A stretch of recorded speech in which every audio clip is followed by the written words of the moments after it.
We had a verbal offer for a very, very long time. Janelle was worried about losing the buyer. And so Janelle's pushing me, oh, hey, we'll just sell it out from under these other two. Kody said, well, I could sell it without Meri's consent. I'm like, well, you could. Janelle said you can sell it without Meri's consent. You could sell it. You could sell all of the pieces. Oh, Teflon Queen here. She's trying to act like this wasn't her idea. Your reaction to that? Oh, I can't do or say my reaction on national TV. I will not be silenced anymore.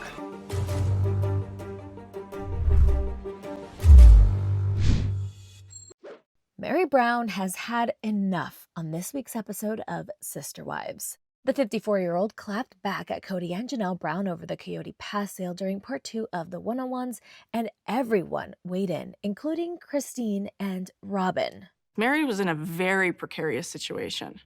And so I was like, hell no, you're not doing this to Meri. And I was like, why are you even talking to Janelle about this? This is wrong.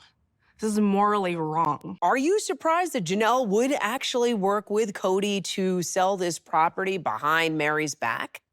I think in all of this, you look like there's probably, in everybody's perspective, there's a little bit of truth. But everybody in their story has something in there that is 100% wrong.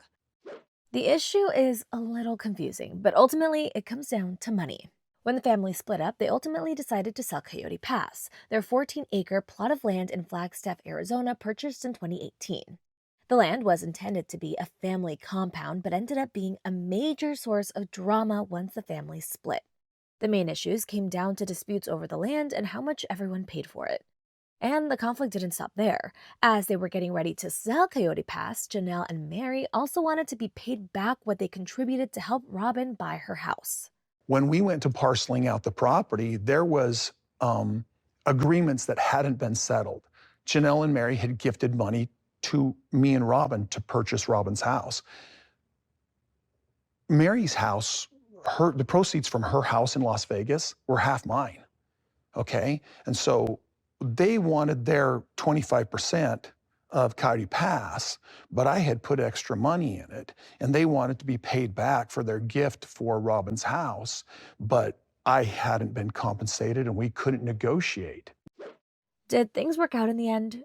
So in the end, you were able to get Janelle the money that she felt she was owed, and she was good with that. Yeah. Meri still wanted her money And Meri from one of the proceeds that she put into Robyn's house. So her and I have a negotiation for what she is owed versus what I am owed. So you and Meri still need to negotiate that, Yes. along with the money that was put into Robyn's house. Yes. So you're in the process of negotiating those two things as well. We haven't really done it. I've just told Meri on the phone, hey, listen, we're going to take care of this. We always intended to take care of it. But things are never that easy. As they got closer to a deal, Robyn and Kody wanted a special clause added in. We talked about a non-disclosure because it was like, let's not fight about finances publicly. So we were sitting there waiting for all of this to get figured out. Meri was trying to get to a place where she felt comfortable. Some of the things that she was asking for didn't feel fair, you know? And so it was like us kind of going back and forth and trying to make sure this was all taken care of. So did they all sign the non-disclosure agreement? Well, we all signed it, but apparently it's not being honored. He's going to talk about it, so I guess it's not being honored. But Meri didn't sign it. Well, part of the agreement was that she wouldn't be able to pursue for her lost money. Okay.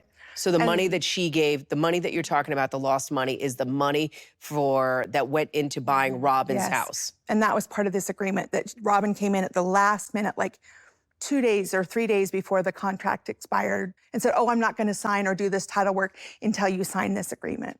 That is when things get messy, because Robyn claims the agreement was always part of the deal and threw some shade at Janelle while defending herself. So why is Janelle calling this a power play by you? Because she got caught backstabbing Meri, I guess. I don't know. This is what she does when, I don't know. It's just what she's doing. So it's not true. Okay, so where does Meri come into all this? Well, she didn't only want to be compensated for what she paid for Coyote Pass, but also what she contributed for Robyn's house, claiming she used the equity of her Las Vegas home to help Robyn pay for her home. Because he was legally married to you, he feels he was owed half of what the house was worth. I have never fought him on that. Oh. And so when I got the email back from him, like literally just in the past week or so, saying that I demanded the full amount of the equity, I mean, sure, it would make sense that I would get it because, you know, I'm the only one who lived in it for the majority of the time that we owned it. And I'm the one who made all the payments. But you know what? Your name was on it, so you can have half of it. Like literally, that's how I felt. I'm not gonna fight that. Why does he have the equity? Why both- does he have the money? Yes, let's talk about that. Why does he have the money? If you lived in the house, you paid all the payments, why does he have the equity to the house? That was the loan that I gave to purchase Robyn's house in Flagstaff. That's that money. Every penny of it. Every penny of the house that you sold in Vegas Yeah. went straight to Robyn's house? Yes. Later on, Meri revealed she did concede early on to getting only half of the profit from the sale of her Las Vegas home and 25% of the sale of Coyote Pass, but admits she had one issue with the deal. Very confused. Oh, no, it took me a while to be okay with the confidentiality. I was not okay with it until we went back and forth a few times Okay. on the specific verbiage.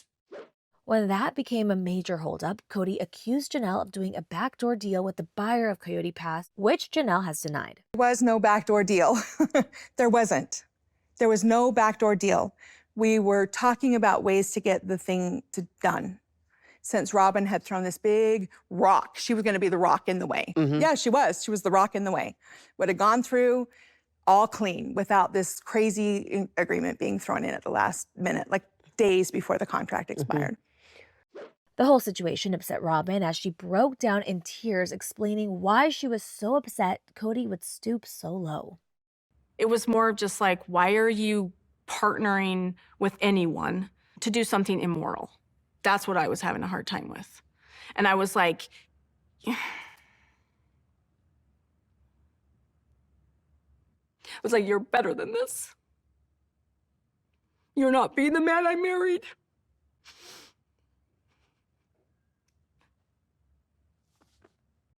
So in the end, why didn't they do this alleged backdoor deal?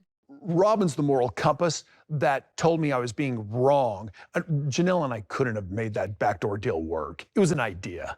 Janelle was pushing you for something that wasn't going to work. But the fact that you were even thinking about it was and thinking immoral. about doing it. Yeah, it was wrong. It was wrong. And Robyn's the one that said, this is wrong.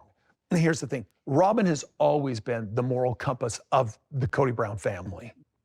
Yeah, she loves to be like, well, I'm not going to do it until it's all fair and equal. And I'm like, well, there's big problems with that.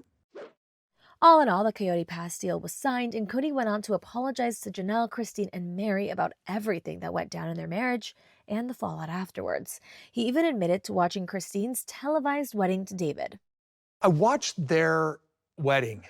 You watched their wedding? Yeah, I watched their wedding, and I was smiling through the entire thing, almost. It was fun to see Christine in a great spot. It's sort of kind of her dreams come true. So you were happy for her? Very happy for her. On the topic of Christine and David, they were another big topic of conversation, specifically Kody's talk with them, where he apologized to Christine for saying he never loved her. Christine and David said they felt uncomfortable that Kody would bring that up with her new husband by her side, but Kody and Robyn disagree. And Robyn Like also that. agreed with that thought process, that he was being respectful by having you sit next to Christine. I'm just saying. Okay, in a weird way, then you're going to say, I did love you. That's okay to say in front of me. Well, for the Just to last 3 say. years, he's been so angry, and he's been saying, I never loved that's these not our women. I problem. never cared about That's these not- women. that's So that not- was part of his testimony and sort of his enlightenment. That's not that my he wanted to problem. be able to release the people in his life so they can go on and live their lives. Also, you're his property then, huh? Is that the way you put it? Is that the property?